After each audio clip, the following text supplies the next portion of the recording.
Hey there, this is Perch, and this is the first of many topics, and I'll group them in a playlist for you around returnability. And this is such a complex topic, and there's so many gotchas and so many ins and outs and history and everything else that this could be an hour-long video. And in fact, there are hour-long videos on this topic that still don't cover everything. I've gone on Twitter, and there's a number of different videos where people go and they talk about returnability and they talk about the business and comics and kind of how it evolved and the direct market and everything else. And it's this really sticky, big topic. And that usually you can kind of tell the point of view of the person talking kind of right off the bat. And it does tend to inform a bit of a bias in the video.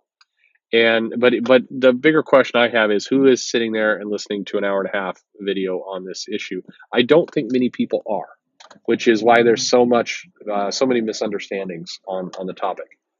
So what I'm going to do is something a little different. I'm going to make a number of videos. I'll group them in a playlist. So if you want to watch an hour and a half, which is probably how long it's going to take when all is said and done, then more power to you. If you want to get the information in small chunks, that's how I'm going to provide it. And maybe it'll work, maybe it won't. I promised. Oh man, who was it? Kurt Busiek, I think, and somebody else, another creator. We were talking about this topic, and I said I was going to try and take a different approach, and I got well, good luck. Nobody's going to listen or understand it anyway. So glass half empty. Challenge accepted. It is returnability. So to get into it, I'm going to add these disclaimers. Okay, first off, there have been exceptions to the rules, and one of the reasons is the rules have been poorly implemented at times and poorly understood. So there are obviously exceptions, and some of the big kind of hiccups and gotchas and ways this topic has not been resolved is that people focus on the gotchas and not the 90% of the world, which works a certain way. And then the other problem is that these videos all tend to go from how the comic industry was saved and why it's dying now. That tends to be the premise. So I'm not going to do that. There's a lot of truth to that statement, of course, if you take the big view. But I want to do this from a more factual, more just, here's some terms, here's what it means. And then we'll build to that big conclusion. But I don't want to throw that out right away. So first off, and that's what this video is, we're just going to explain what is returnability. What does that mean? Because it gets thrown around a lot, but a lot of people don't seem to understand exactly what it means. So returnability is something that exists in almost all markets, not just comics, everywhere. And in fact, it still exists today in a lot of cases in bookstores where there's magazines or things that aren't comics. This concept still exists, or newspapers to some extent. The problem is, again, that distribution is changing. And so what's true today may not be true a month from now, and it might not even be 100% true today. It's sorry if your head's exploding now. There's a lot of variance here. But returnability is basically this concept. It's where a store or purchaser orders a good, orders something that is not disposable, not like food, not like meat, but orders something that is a consumer good. And then they order, they have a system where they can order 100 units of this good, and they put it on the shelf, and they have a window in which to sell the good. And then at the end of the time, then they get to return what hasn't been sold. And that's basically what returnability is. And there's a lot of goods that go into this. There's a lot of products that fit into this market. One of these that I'm not sure if this is still the way the business works, but 15 years ago it is. Greeting cards were sometimes this way, where a shop like a big chain would order greeting cards. They would stock them on the shelves, and then after the seasonal event passed, like Valentine's Day, they would return the greeting card. And then sometimes what would happen is they would punch a hole in it or stamp it in such a way so that it was validated as returned. Now I want to focus on this for a minute, and this is how we bring it back to comics. Why do they do that? Well, it's basically making the good unsellable. And with comics, what they would do is they would rip the cover off. So you'd take the comic, you'd rip the cover off, and you'd return the comic. Um, you'd return the basically the unsold bit of the comic, and then it would be pulped. And where comics are concerned, um, first keep in mind that returnability was something for the general market. And this isn't an official term, but think about this in terms of the general market, the direct market. So the direct market are things like comic stores that are ordering directly. And we'll get into that later. But the general market is somebody like, um, you know, Walden Books. So it's an old bookstore chain, ones in malls all over the country back in the 80s, 90s. And they would order comics and they would come in a box and they would put the comics up on the shelf. And then, once, every periodically, they would take the comics, they would do the ripping, they would return them. And then there would be, a reconciliation based on what was sold, what wasn't. Um, this system worked for chains. This system, probably not ideal for mom and pop shops that want to get into this. It's just the whole distribution chain was difficult for individuals. It was really used for chains that are ordering kind of big mass quantities, and they didn't think too much about it. They would do things by round numbers, and they would, they're not going to go in and say, hey, we sold 18 copies of Captain America this month, and we normally order 30, so let's lower that order down to 18. They really wouldn't think about it like that, and that's because comics were seen as a almost a required good. If you're going to have a gas station or a bookstore, you're going to have books, you're going to have magazines, and you need to have comics. It's just an expectation to have those on the shelf. And so, of course, you want to make a profit from this at a corporate level.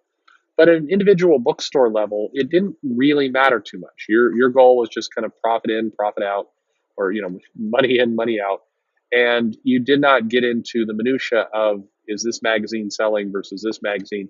You weren't expected to know that. The corporation was expected to know that. Maybe you did some ordering, but again, with returnability, you're going to be able to return things, so you don't put a lot of effort into really what's going to sell and what isn't. And think about it. If you're a gas station, what would you be doing trying to figure that out anyway? Well, I mean, it's just that makes no sense. If your product is gas and you have some auxiliary goods in the store, the last thing you want to be doing is having your gas station attendant employee in there counting comics and making a little spreadsheet for themselves. That's just not going to happen. So returnability was very common, certainly in the 70s, 80s, and into the 90s. And what you see is that returnability, that a lot of comics got returned. Now, here comes kind of the big, at least conclusion to this video, is a lot of people compare that era of the general market to the direct market today. And it's impossible to compare the two. It is flat out impossible. Because when you have returnability, then orders are very different, and you do not put as much care into what you're ordering. And comic book publishers did not do things like issue press releases saying, "Hey, we shipped 500,000 copies of Superman," when 400,000 copies might get returned. They didn't do that. That wouldn't make any sense, and you wouldn't know that number right away anyway. So returnability, I mean, everybody does crazy things. I say nobody. Yeah, there were definitely some press releases issued at different times in the eras, but not like today. Nobody's touting those kinds of unit sales numbers today when returnability was going on.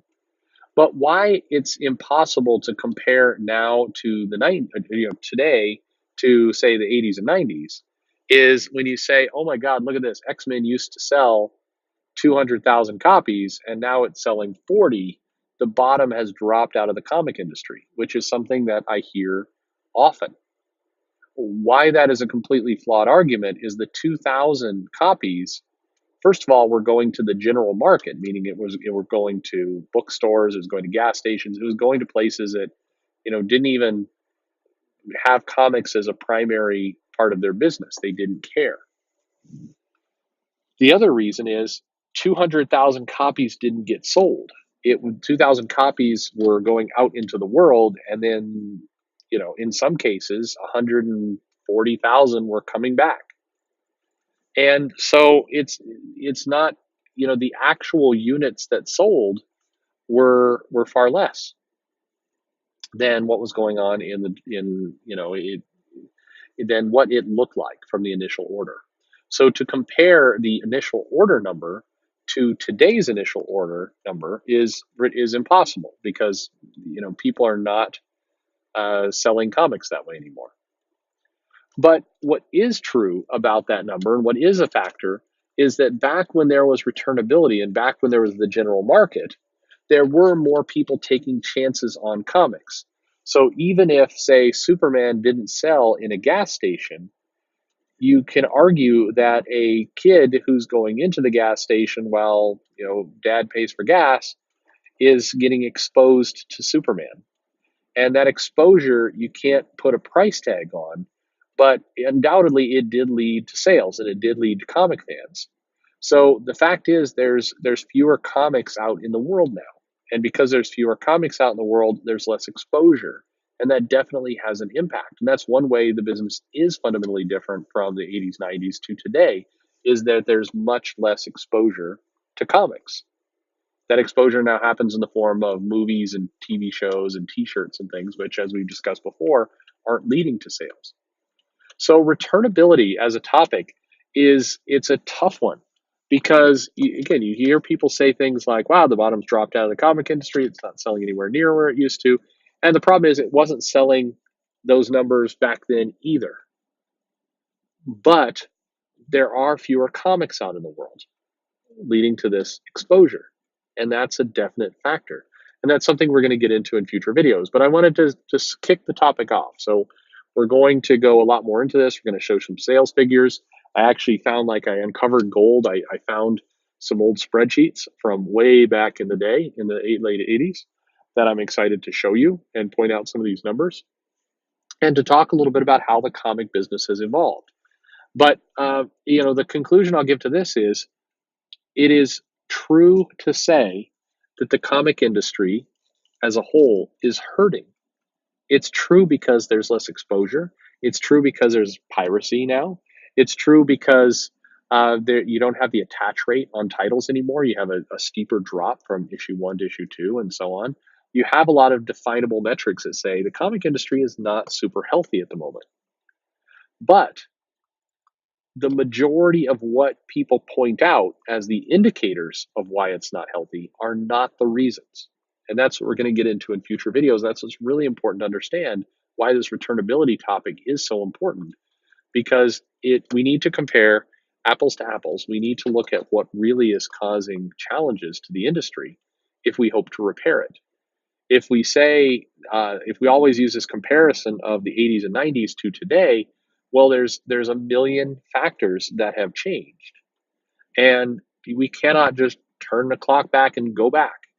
If we could go back, on one hand, that'd be great. On the other hand, you wouldn't be listening to any of this. There would be no YouTube if you go back. So you can't just go back. It just dawned on me. I think that's the Zach. I think that's Zach's catchphrase. We got to go back. I think. I'm not sure. I'm not taking a shot at him. I'm just saying things have moved forward. There are differences to the market and how everything has played out that we need to understand in order to make good decisions about the future. So anyway, more to come on returnability with some data and some stats and talking about the issue. Hey, if you like what you hear, subscribe, point out to other people, share this link with somebody who misunderstands what's going on. That would be cool too. And thanks for listening, and let me know what you think. All right, take it easy.